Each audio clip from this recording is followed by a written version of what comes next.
Dinosaurs. The word means literally terrible lizard. They've fascinated the minds of children and adults alike since the discovery of their fossilized bones in the mid-1800s.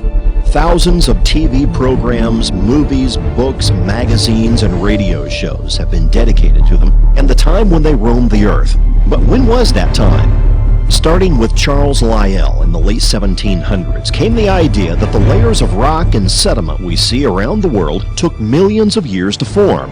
This ultimately led to the theory that the dinosaurs lived 65 million years ago and in some strange catastrophe were wiped from the face of the earth, never to be seen by man.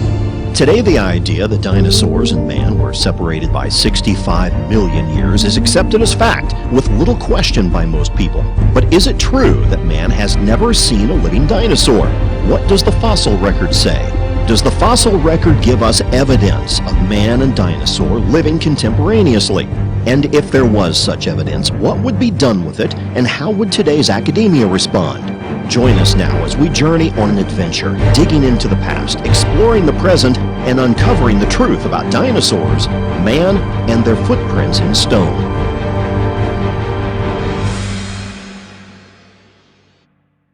Nestled in the rolling hills of north-central Texas is a little town called Glen Rose.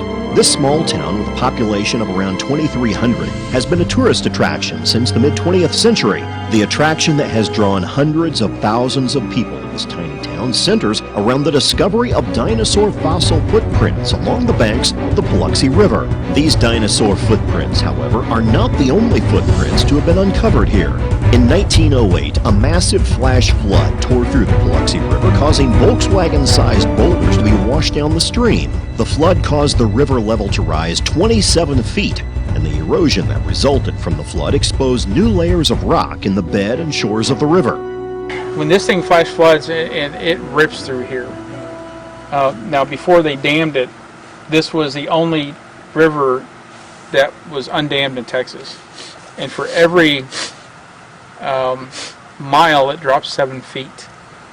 So back in 1908, when that flash flood came through here and ripped up all these layers in 1908, no one ever seen a dinosaur track. Ernest Adams and his brother George Adams are credited with finding the first theropod footprints. Robert Summers grew up in Glen Rose and was a close friend of Bull Adams, as he was nicknamed.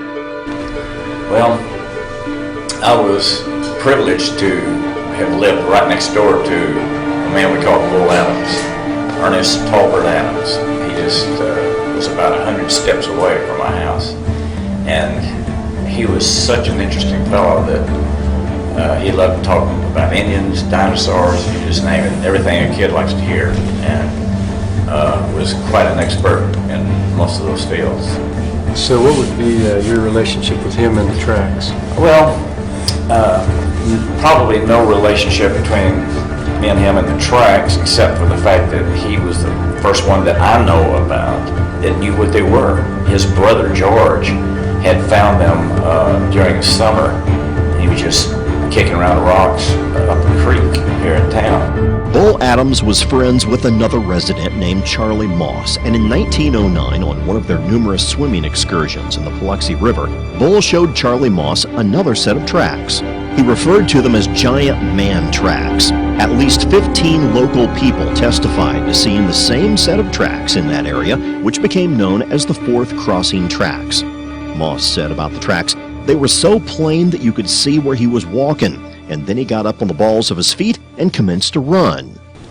But it was Charlie Moss who discovered the first human footprints when he came back from the war, was recuperating in his hometown.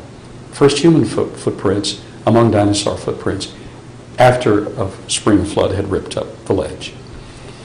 Well, Bull Adams examined them, and Bull Adams, the scholar, Oxford scholar, who grew up here as well,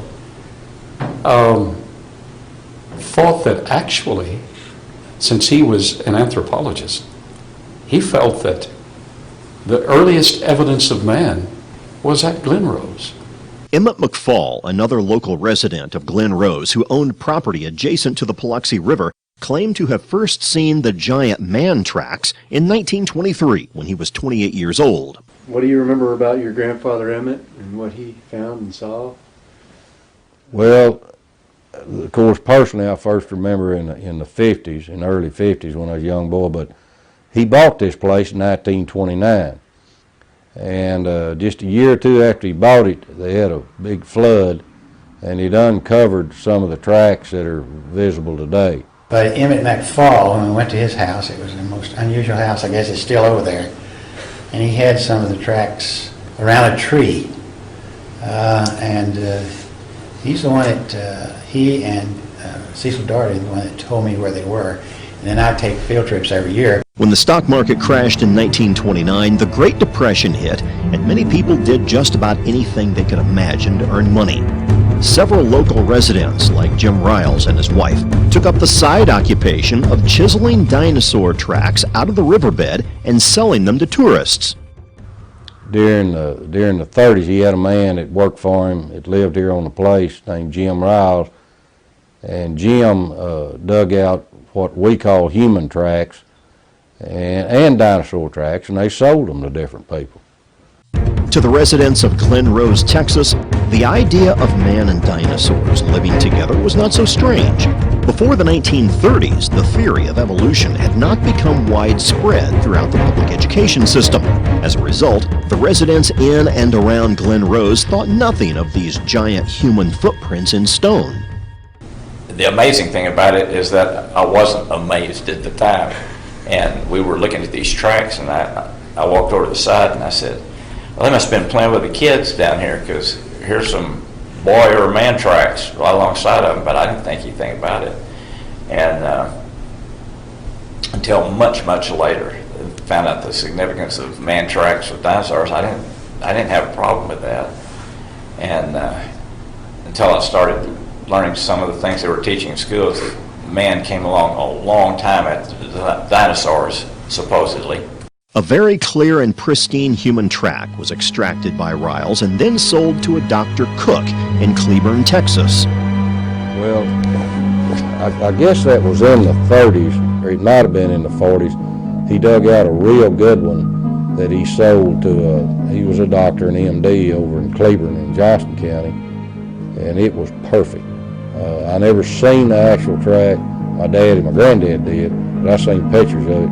But it had just perfect 5 toes, arched the foot, heel just like we have today if we was to step in mud, and then the mud would harden, and form. I mean, it was perfect. Thousands of people claim to have seen this track, which was on display on the wall of the Cook Medical Clinic.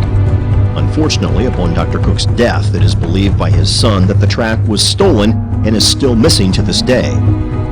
In the late 1930s, early fossil hunter Roland T. Byrd came to Glen Rose looking for fossils and dinosaur tracks. His initial interest in Glen Rose was sparked by a set of fossilized human footprints he saw on display in a small Arizona trading post. Byrd was quoted as saying this in Natural History magazine, quote, "Yes, they apparently are real enough. Real as the rock could be. The strangest things of their kind I have ever seen. On the surface of each was displayed the near likeness of a human foot, perfect in every detail, but each imprint was 15 inches long." Roland T. Byrd actually etched his name in paleontological history by coming to Glen Rose and directing the excavation of a series of dinosaur footprints in the Paluxy Basin, near the area that is now the state park. The May 1939 Natural History magazine article was the first and last time Byrd mentioned the human tracks in his writings of the Paluxy fossil tracks. A short time later, a geologist named Clifford L. Burdick was inspired by the article and decided to investigate the Glen Rose tracks. Burdick began his search with the human prints he saw in the article taken from the storefront window in 1945 and managed to locate them in a small museum in Arizona. Now later in 1950, he published a short article entitled "When Giants Roamed the Earth, Their Fossil Footprints Still Visible," in the Seventh-day Adventist periodical Signs of the Times. Burdick continued to research and document the tracks throughout his lifetime, and multiple footprints, both dinosaur and human, were found and extracted from the riverbed. The primary reason they were extracted was because when exposed to the weather, they were subject to serious erosion due to the carbonic acid that built up on them. They would be preserved if extracted. You see, erosional factors are at play. Weatherizing the flow of the river. And when the river gets dry, carbonic acid actually eats into the rock.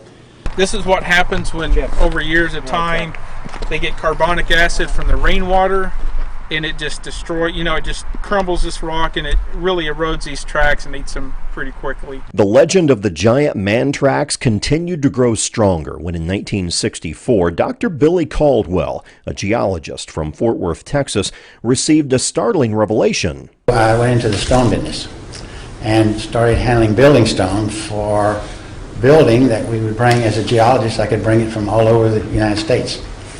And one day in 1964-65, one of my stone suppliers from Glen Rose, his name was Bill Osborne, he came in with a pickup truck, and the back of the truck said, "I want to show you something." And the back of the truck was a piece of Glen Rose limestone. I could still see the fossils in it. It was about 4 foot by 4 foot, and it had a perfect human print in it. And I saw there was no differential weathering across and down in the track and up. It was the same weathering all the way across. There wasn't any indication of carving. It was a perfect looking print. And I said to Bill, "Where'd you get that?" And he said, "In the middle of the Paluxy River. It's been kind of slow, so we got out there with a cold chisel, and we spent a week cold chiseling this off. It was 4 to 6 inches thick, and so it would weigh hundreds of pounds." And then he told me one day, well, I said, "That is a really miraculous thing." And I asked him one day what he's going to do with it. He said, "I've had an offer, I think, of $800 from a man in Houston." So I said, "Well, I sure would like to have a casting of that if you're going to sell it." And so he made me a concrete cast. And that original casting is here in the museum. The concrete one. It was pretty heavy. The real print that Bill Osborne sold was last seen at the 1965 New York World's Fair. It has never been seen since, possibly like the Cook Medical Clinic print and artifacts that counter the evolutionary belief system. It was bought up and hidden away or possibly destroyed. The last scene of Raiders of the Lost Ark, where they're there, the storage area where they've hidden the Ark, that picture of we have good men working on it, it's hidden, and that's a pretty real depiction. I think they hide more things than they show, and we've run into that several times. In the late 1960s, the Reverend Stanley Taylor from Peoria, Illinois, heard about the human tracks through the writings of Clifford Burdick and went to Glen Rose to investigate for himself. He conducted numerous interviews with old-timers, shot 16mm film, and even extended the existing human footprint trails by excavating the overburden along the bank of the river. Fresh new human and dinosaur tracks were found in the same rock layer next to each other, and one of the trails was named the Taylor Trail after its discoverer. A film called Footprints in Stone was made using a 16mm camera and released in 1972. This film showed numerous people putting their feet in the tracks with a near-perfect fit. For at least a decade, this film was shown to numerous church and school groups across the country. I became acquainted with the footprints down here in 1972. The film had just been made, Footprints in Stone. And in fact, it wasn't fully edited, put together, but was shown in raw form. And so I got very excited about that, and I wanted to see them myself. And there were a couple of young teenagers that were skeptics. Their parents attended where I preached. I got them to go with me on this trip. We rented a motorhome. I got to see the footprints, and they got to walk in them and stick their feet in them and feel that they fit. And they became devout Christians as a result of that. I saw the effect, and I believe this was very good evidence. By late 1989, erosion had taken a considerable toll on the Taylor Trail, but at least 3 of the tracks within the trail still displayed clear human footprint features. In 1989, these 3 tracks were maliciously destroyed. Someone had entered the riverbed and used a metal bar to demolish the remnants of the clearest tracks within the Taylor Trail. Another track researcher was Dr. Cecil N. Doherty, a chiropractor that moved to Glen Rose specifically because of the tracks. He spent 17 years investigating them and photographing them. In 1971, he came out with a book called Valley of the Giants, which gave descriptions, locations, and pictures of the giant human footprints. A friend of mine, Jan Mercer, told me about Dr. Cecil Doherty, who had found some human tracks in place in situ here. So we contacted him and we came down here and he took us to the tracks. They were perfect. They were over in this area and between McFall and the park here. They were so perfect that it was unbelievable. Sometimes I'd bring them down, the water would be real deep and we just had to kind of fill them. Other times the water was real low and we could see them. And there was 2 or 3 perfect tracks there. Carl Baugh came to Glen Rose in 1981 to excavate some of the dinosaur tracks. Dr. Baugh was a Christian but believed in evolutionary theory and cleaved to the idea that man and dinosaur were separated by 65 million years of time, and so was not expecting to discover the shocking revelation that changed his paradigm. So I finally came to Glen Rose. I was completing the Master's in Archaeology. I had referred to the possibility that there were human footprints among dinosaur footprints. So my mentor, Dr. Puckert Wilson, said, if you're going to refer to that, I'm assigning you an actual excavation. You'll need to go to Glen Rose and perform an actual excavation. So I got volunteers and did. At that point, I still personally held to the long ages.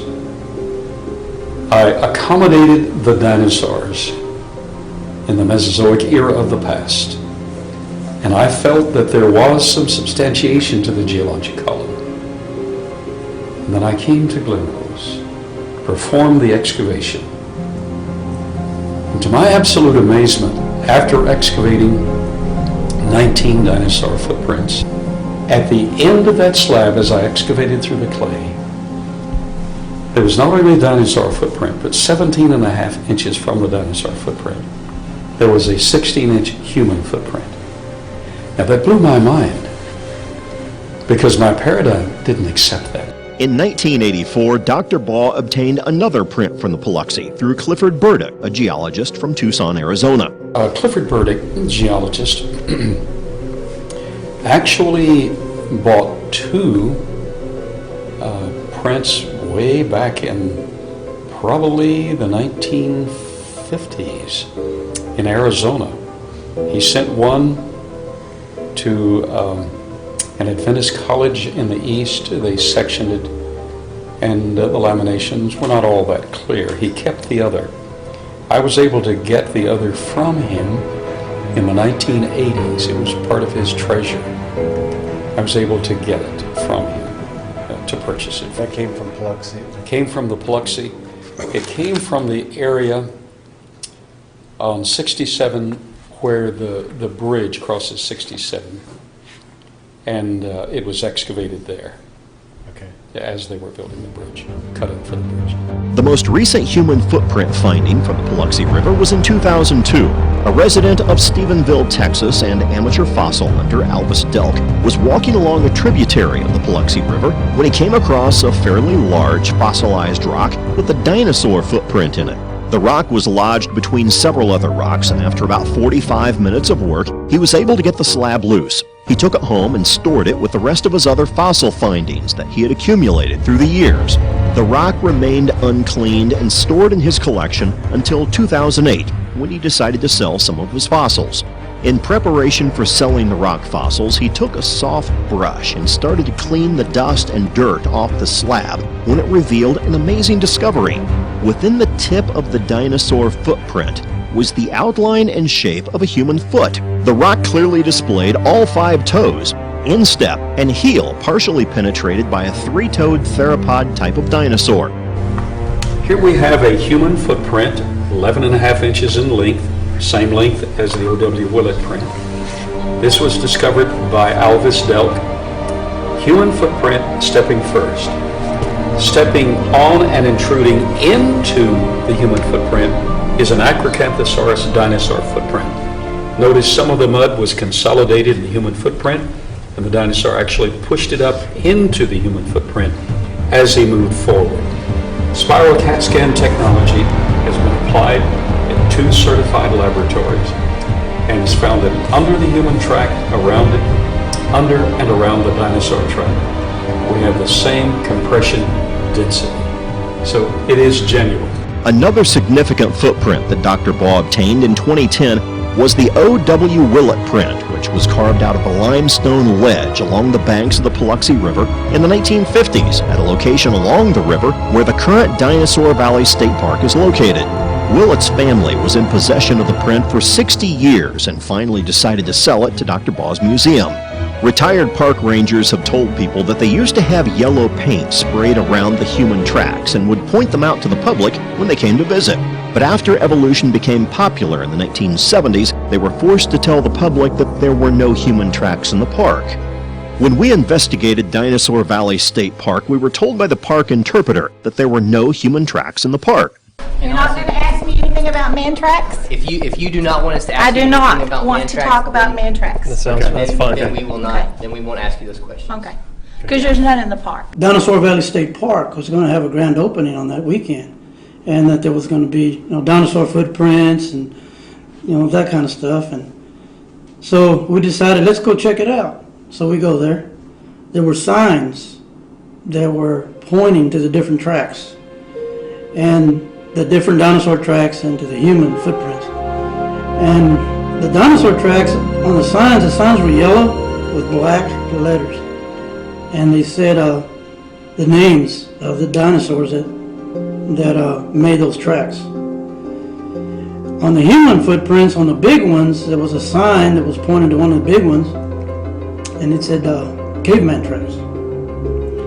So I got down, and because that really caught my attention, and I put my hand and started feeling that human track, that big one. And I never ever heard of such a thing.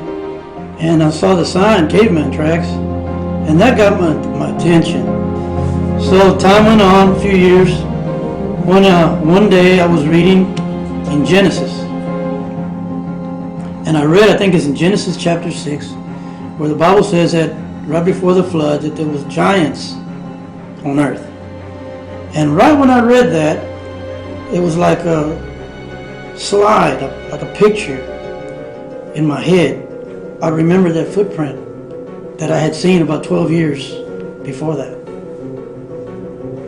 There at Dinosaur Valley State Park. And I told my wife, I got up and I told my wife, it says here that there used to be giants on the earth. We got to go in the car. We got to go. I got to show you these. So we made a beeline for the state park. 12 years had passed since the time that I'd been there with my buddies. And we went, my wife and I, and went down there and we looked and looked and looked. Couldn't find any human footprints anywhere. So go back into the office or there, the area where the rangers and all the people that work for the park were sitting behind their desks and stuff, and I'll go up to the counter. I said, what happened to those caveman tracks that y'all used to have out here? And they all looked at me and they didn't say anything. I said, what happened to the human footprints and the caveman tracks that you used to have here? And someone spoke up and said, we never had anything like that out here. I said, oh yes you did, back in 1972. I saw them and my buddy saw them. No, we've never had anything like that. So I left and we were in the parking lot, but there was an elderly gentleman that was inside, and I didn't notice him, but he followed me outside. And he stopped me in the parking lot. And he said, pardon me, sir. And I said, yes. He said, I heard what you were saying inside. I heard what you were asking those people in there. He pointed to it's kind of wooded around in there. It's a up on it's hilly and wooded. He pointed through the woods, and there was a building, a small building like a shed. And he said, those signs that you said you read, caveman tracks and the dinosaur names that were on those signs. He said, they're in that shed, they're in the woods. That shed, you see it? I said, yeah, I see it. He said, those signs are in that shed. And I asked him, I said, how do you know? He said, I put them there. And I said, you put them there? He said, yes, I put them there. He said, I used to work here back during that time that you're talking about. And I asked him, I said, well, what happened?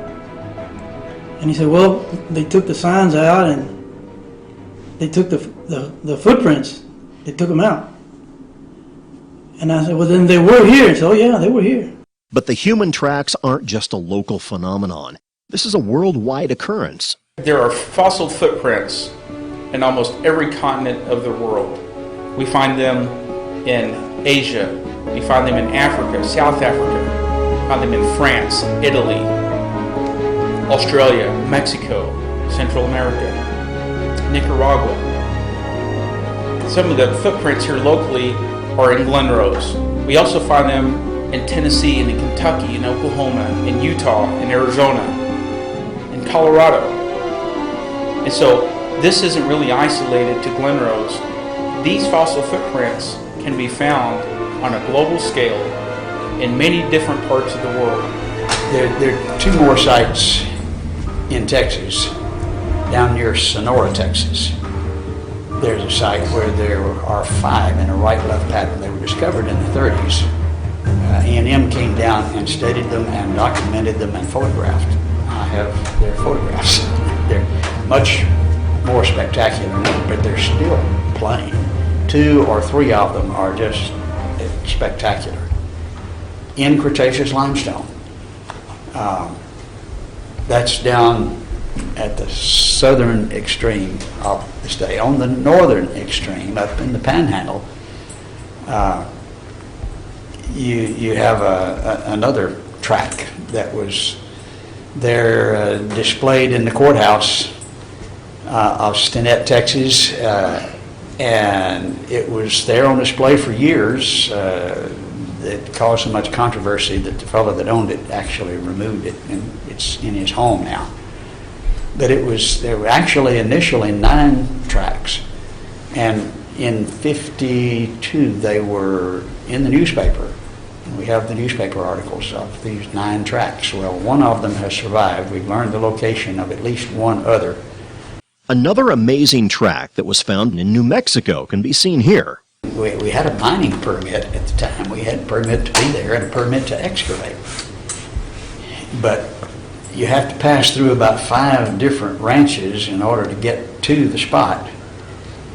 And the fellow that owned the ranch adjacent to the property, I mean, this was BLM property, the Bureau of Land Management, was not his, but he thought it was his. And we had the paper, the permit. He had a shotgun. And the shotgun trumps the paper every time. We had to leave. But we did get it well documented with cast and photographs, stereo photographs. We did not get the track. In 1968, amateur fossil collector William J. Meister discovered the fossil of a human footprint. When Meister first found the print, he took it to a geologist to examine it. The geologist offered him $250,000 for the print. Meister asked, "What are you going to do with it if I sell it to you?" The geologist responded, "I'm going to destroy it. It destroys my entire life's work as a geologist." They say a picture is worth 1,000 words. That statement has never been more applicable than in the human footprint controversy. Dr. Patton, in his lifetime of expeditions, has experienced numerous attempts to block, stall, and hinder the finding of the truth regarding man and dinosaur living contemporaneously. When you're messing both with their science and their religion, naturalistic religion, you really raise the ire, and the viciousness is more than is imaginable.